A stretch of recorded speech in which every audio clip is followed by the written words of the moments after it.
জুলাই যখন আমাদেরকে ক্যাম্পাস থেকে এই নির্দেশ দেওয়া হলো একটা প্রজ্ঞাপনের মাধ্যমে যে আমাদের আজকে সন্ধ্যার মধ্যে হল ছাড়তে হবে, তখন আমরা আমাদের জায়গা থেকে হল পর্যায়ে ভিসি চত্বরে বসে টিএসসিতে থেকে আমাদের প্রাণপণ চেষ্টা চালিয়ে গিয়েছিলাম, ভিডিও দিয়ে হোক, ভিসিতে রাজপথে বসে গিয়ে হোক, যে আমরা হল ছাড়বো না, প্রয়োজনে এখানে আমরা শহীদ হয়ে যাব কিন্তু হল ছাড়বো না। কিন্তু তারপরও এই প্রশাসনকে ব্যবহার করে এবং প্রশাসনের কিছু তোষামতকারী চাটুকার অংশকে ব্যবহার করে তখনকার খুনি হাসিনার সরকার আমাদের শিক্ষার্থীদেরকে নানা রকম ভয় দেখিয়ে চাপ দিয়ে যখন আমাদের হলগুলো ছাড়তে বাধ্য করে, তখন আমাদের মধ্যে অনেকেই হল ছেড়ে যখন যাচ্ছিল, আমাদের মাথায় শুধু একটা জিনিসে কাজ করছিল যে এই যে খুনি হাসিনা মানুষের ট্যাক্সের টাকায় কেনা বুলেট মানুষের বুকে বিদ্ধ করে শুধু ক্ষমতায় বসে থাকার জন্য এভাবে লাশগুলো ফেললো, এত রক্ত ঝরালো, এগুলোর কি বিচার হবে না? এই যে এত বড় একটা আন্দোলন, এত কষ্টের একটা আন্দোলন, রাজু ভাস্কর্য, শাহবাগ, সারা বাংলাদেশ, এগুলো কি এই একটা হল বন্ধের নির্দেশ দিয়ে শেষ হয়ে যাবে? আমাদের মাথায় কাজ করছিল যে আমরা কি কালকে কোনোভাবে ঐক্যবদ্ধ হয়ে আবার ফিরে আসতে পারবো, কিংবা কালকে যদি না পারি তাহলে এরপরে যেদিন আমরা এই ক্যাম্পাসে ফিরব সেদিন মাথা নিচু করে কোন মুখ নিয়ে আমরা এই ক্যাম্পাসে ফিরব। এমন হাজারো চিন্তাকে মাথার মধ্যে নিয়ে সেদিন আমরা আসলে ক্যাম্পাস ছেড়ে দিতে বাধ্য হচ্ছিলাম। এবং তার পরের দিন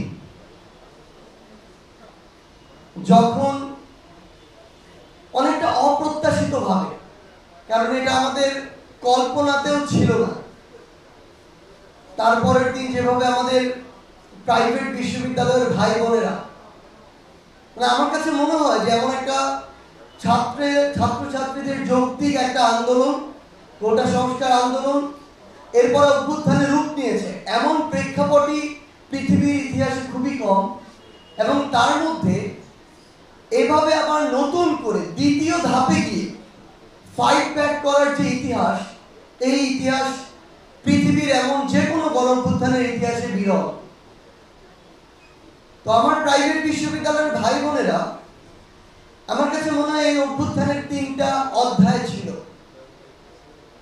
1 জুলাই থেকে ওই 17 জুলাই হল বন্ধ হওয়া এবং আমাদের হল ছাড়া পর্যন্ত একটা অধ্যায়, এবং অপ্রত্যাশিত ভাবে আমরা যেটা কল্পনা করিনি, আমাদের সকল চিন্তাকে এক পাশে রেখে বুক চিতিয়ে আমাদের প্রাইভেট বিশ্ববিদ্যালয়ের ভাই বোনেরা ওই 18 তারিখ থেকে আমাদের ডিবি অফিস থেকে বের হওয়ার পূর্ব পর্যন্ত এই যে অধ্যায়টা, এটা আমার কাছে মনে হয় যে এটা একটা দ্বিতীয় অধ্যায় ছিল। এবং ওই 3 আগস্টে শহীদ মিনারের ওই 1 দফার ঘোষণা, 4 আগস্ট আর 5 আগস্ট, এটা আরেকটা গণমানুষের অধ্যায় ছিল। তো প্রথম অধ্যায় যদি ঢাকা বিশ্ববিদ্যালয়কে কেন্দ্র করে শুরু হয় এবং ঢাকা বিশ্ববিদ্যালয়ের নেতৃত্ব দেয়, দ্বিতীয় অধ্যায়ের নেতৃত্ব দিয়েছিল আমাদের প্রাইভেট বিশ্ববিদ্যালয়ের ভাই বোনেরা, এবং তৃতীয় অধ্যায়ের নেতৃত্ব ছিল বাংলাদেশের গণমানুষ। স্বতঃস্ফূর্ত অংশগ্রহণ, শুধুমাত্র কর্মসূচি একটা নির্দিষ্ট প্ল্যাটফর্ম থেকে দেওয়া হয়েছে, কিন্তু এই স্বতঃস্ফূর্ত অংশগ্রহণ এই আন্দোলনকে একটা গণঅভ্যুত্থানে পরিণত করেছে। তো আমরা আমাদের জায়গা থেকে শুরু থেকেই অনেকবার বলেছি, আমরা জানি না, আমি আমার জায়গা থেকে যদি বলি, হয়তো এই কথাগুলো অনেক সময় আমার ওই সহযোদ্ধা ভাইদের পর্যন্ত পৌঁছায় না। অনেক সময় দেখা যায় যেই কথাগুলো নিলে দিন শেষে অনেক ভিউ আসবে, এই কথাগুলো হয়তো অনেক সময় তেমন হয় না দেখে এই কথাগুলো বেশি প্রচার পায় না। কিন্তু আমরা আমাদের জায়গা থেকে এটা বিশ্বাস করি, একদম মনে প্রাণে বিশ্বাস করি যে ফ্যাসিস্ট বিরোধী যত শক্তি ছিল, এখানে বাংলাদেশের সকল রাজনৈতিক দলের অংশগ্রহণ ছিল। এখানে পাবলিক বিশ্ববিদ্যালয়, প্রাইভেট বিশ্ববিদ্যালয়, মাদ্রাসা, স্কুল, কলেজ, ধর্ম, বর্ণ, জাতি, বয়স, সকল স্টেক হোল্ডারের অংশগ্রহণ ছিল। এটা আমি আমার চোখে দেখা এবং বিশ্বাস করার জায়গা থেকে একটা স্টেটমেন্ট দিয়ে যাচ্ছি। এবং আমি আমার জায়গা থেকে একটা জিনিস মনে করি যে এখানে আমাদের স্যার একটু আগে বললেন, আমাদের সম্মানিত শিক্ষক যারা আছেন, আমাদের সম্মানিত শিক্ষকদের নিয়ে যখন আমি কোনো কিছু বলবো তখন এখানে ভাগ আছে, একদম স্পষ্ট বিভাজন আছে। ঢাকা বিশ্ববিদ্যালয় শিক্ষক সমিতি নামে শিক্ষকদের একটা প্ল্যাটফর্ম ছিল, যারা ক্ষমতাকে তোষামত করা, ইভেন এই চাটুকারিতাকে একটা প্রাতিষ্ঠানিক পর্যায়ে নিয়ে গিয়েছিল, একটা অনন্য মাত্রায় নিয়ে গিয়েছিল। তাদেরকে কখনো আমরা শিক্ষক হিসেবে সম্মান করি না, কিন্তু সেই সময়ে আমরা আমাদের জায়গা থেকে দেখেছি এই শিক্ষক নেটওয়ার্ক নামক একটা প্ল্যাটফর্ম, তাদের জায়গা থেকে বিভিন্ন সময় তাদের আমরা ওই বিবৃতিটুকু দেখেছি, যেটা আমাদেরকে অন্তত এইটুকু আশান্বিত করেছে যে বাংলাদেশে বিশ্ববিদ্যালয় পর্যায়ে এখনো কিছু শিক্ষক আছে যাদেরকে আমরা শিক্ষক বলতে পারি।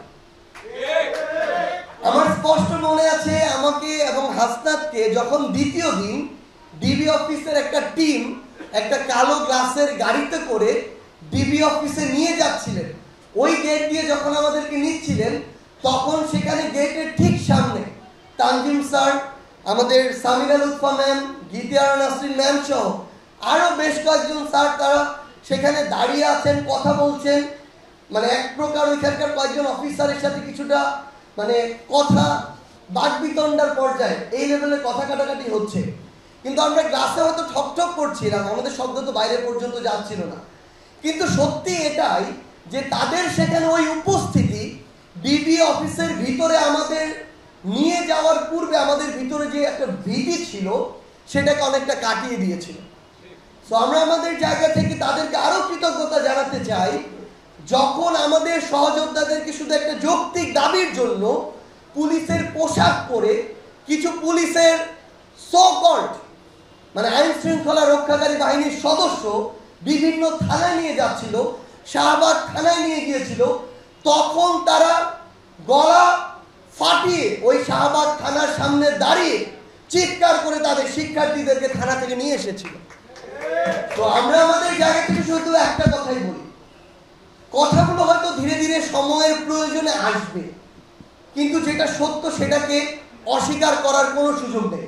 এটা ৭১ নয়, ৫২ নয় যে আমাদের সামনে প্রুফ নেই, ডকুমেন্টস নেই, সব কিছু আছে, ক্যামেরা বন্দি করা আছে, ফেসবুক পোস্টের লিখিত শব্দ আকারে আছে।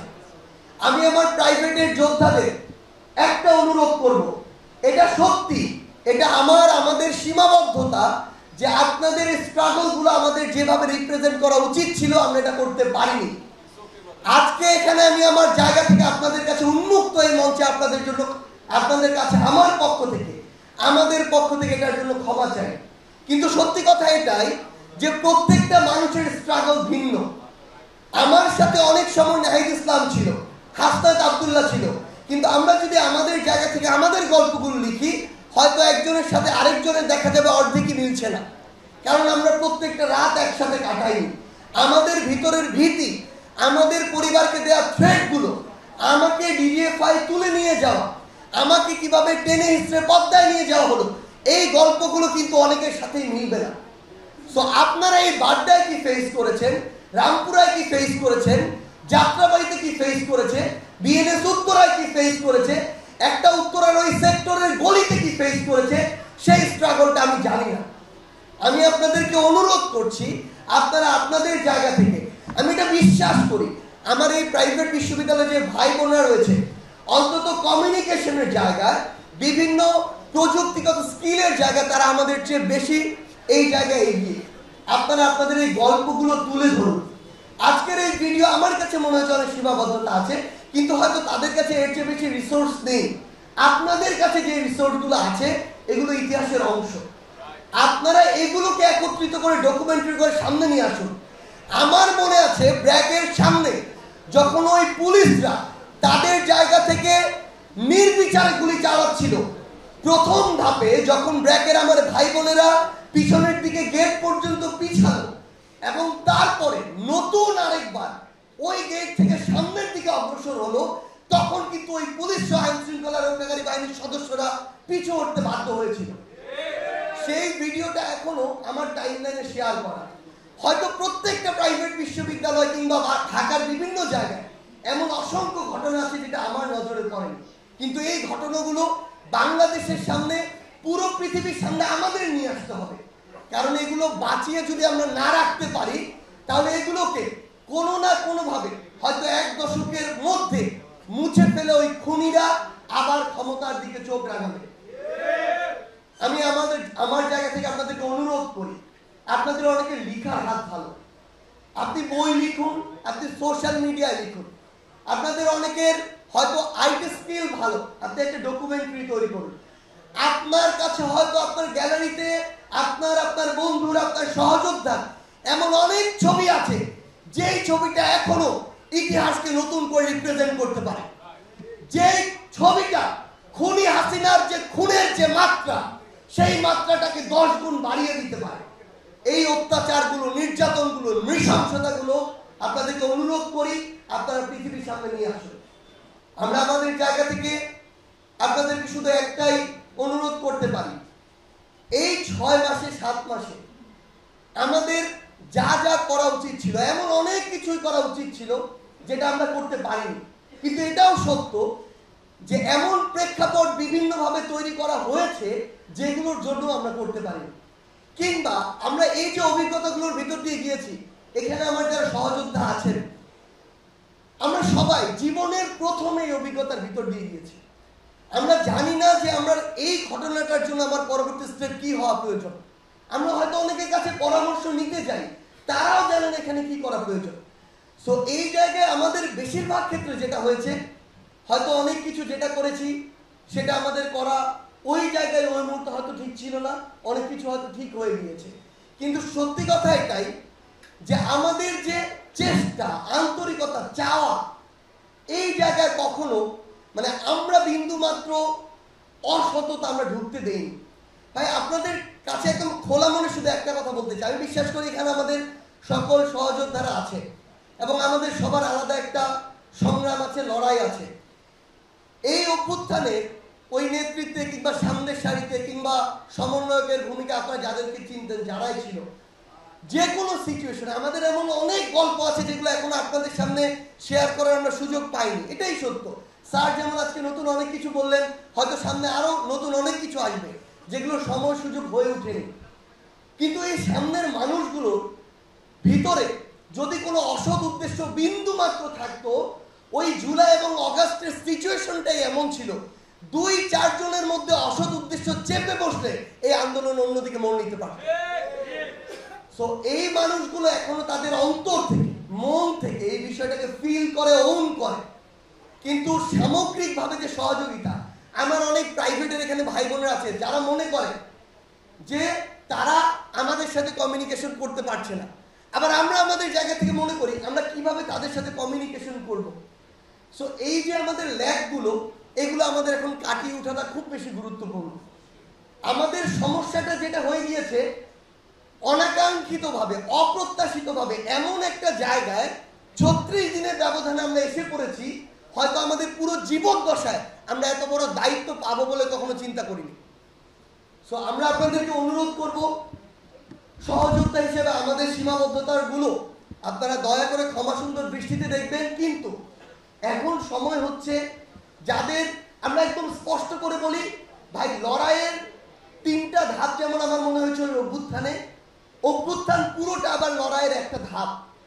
5ই অগস্টের পরে নতুন আরেকটা ধাপ শুরু হয়েছে, যেটা আরো দীর্ঘ, এই সংগ্রামটা আরো কঠিন। এই পুরো সিস্টেমটাকে প্রত্যক্ষ এবং পরোক্ষভাবে দেখার একটা সুযোগ হয়েছে, রাষ্ট্র ব্যবস্থা কিভাবে চলে, ক্ষমতা কিভাবে চলছে। সত্যি কথা এটাই, আমাদের কাছে অনেক কিছু জাস্ট রিপ্রেজেন্ট করা হয়, দেখানো হয়, কিন্তু বিষয়গুলো এভাবে না। কিন্তু আমরা আমাদের জায়গা থেকে এগুলো সবার সামনে আমরা তুলে যেমন ধরতে চাই, আপনাদেরকে আমরা দেখাতে চাই। আমরা আপনাদেরকে অনুরোধ করছি, এই যে দীর্ঘ লড়াই, এই লড়াই আপনাদের অংশগ্রহণ প্রয়োজন। একটু আগে একটা কথা বলা হয়েছে যে স্বাধীনতা আমরা অর্জন করেছি, কিন্তু এখন এটা রক্ষা করাটা খুব বেশি গুরুত্বপূর্ণ। আমরা জাস্ট আপনাদেরকে অনুরোধ করি, আমাদের এখন ইউনাইটেড হওয়াটা ইম্পর্টেন্ট। আমাদের অনেক সীমাবদ্ধতা আছে, এই সীমাবদ্ধতাগুলোকে কাটিয়ে ওঠা ইম্পর্টেন্ট। কমিউনিকেশনটা ডেভেলপ করতে হবে। যেই যেই জায়গায় এই আন্দোলনটা হয়েছিল, আমাদের সহযোদ্ধারা ছিল, সেই সেই জায়গাগুলোতে গিয়ে আমাদের এখন একত্রিত হতে হবে। আমরা জাস্ট আপনাদেরকে একটা জিনিসই বলি, আমাদের এই সদিচ্ছাটুকু পূর্ণ আছে। অনুগ্রহ করে আমাদের এই কমিউনিকেশনটা এস্টাবলিশ করতে আমরা যেন বোথ সাইড থেকে হেল্প করি। আপনারাও আপনাদের দিক থেকে একটু এগিয়ে আসুন। আমরা আমাদের থেকে এখন থেকে সর্বোচ্চ চেষ্টা করব। দিন শেষে বৈষম্য বিরোধী ছাত্র আন্দোলন বলি, নাগরিক কমিটি বলি, যত শব্দই বলি না কেন, আমাদের এই যে চাওয়া পাওয়া না, আমরা আমাদের নিজের চোখের সামনে দেখছি। আমরা এখন যখন ধীরে ধীরে একটু নিজেদের জায়গায় ফিরে যাচ্ছি, বিভিন্ন স্বার্থের কারণে বিভাজিত হচ্ছি, আমাদের যে বিপক্ষ শক্তি, এই শক্তিটা অনেক বড় এবং তারা ঐক্যবদ্ধভাবে ফিরে আসার চেষ্টা করছে এবং তারা আমাদের স্বপ্নের প্রত্যাশিত ওই সিস্টেমটাকে ডেভেলপ হতে দিতে চায় না। যদি এটা ডেভেলপ হয় তাহলে ওই রকম একজন সো কল ভূমিমন্ত্রিত কানাডায় 360টা বাড়ি করা সম্ভব না। যদি এগুলো ডেভেলপ হয় তাহলে তাদের ব্যক্তিগত পারিবারিক যে রাজত্ব তারা দেশে এবং দেশের বাইরে এস্টাবলিশ করেছে, এগুলো তো সম্ভব না। এবং সবচেয়ে গুরুত্বপূর্ণ বিষয় হচ্ছে আমলাতন্ত্র, রাজনীতি, সাধারণ মানুষ, এই প্রত্যেকটি জায়গার কিছু কিছু মানুষ, অল্প কিছু মানুষ, 5 থেকে 10%, তাদের কাছে বাকি মানুষগুলো জিম্মি। কিন্তু এই বাকি মানুষগুলো যখন ঐক্যবদ্ধভাবে ওই অগাস্টে নেমেছে, জুলাইয়ে নেমেছে, খুনি হাসিনা মানে এক প্রকার প্রাণ হাতে নিয়ে মুখে চুন কালি মেখে কিন্তু দেশ ছেড়ে পালিয়েছে।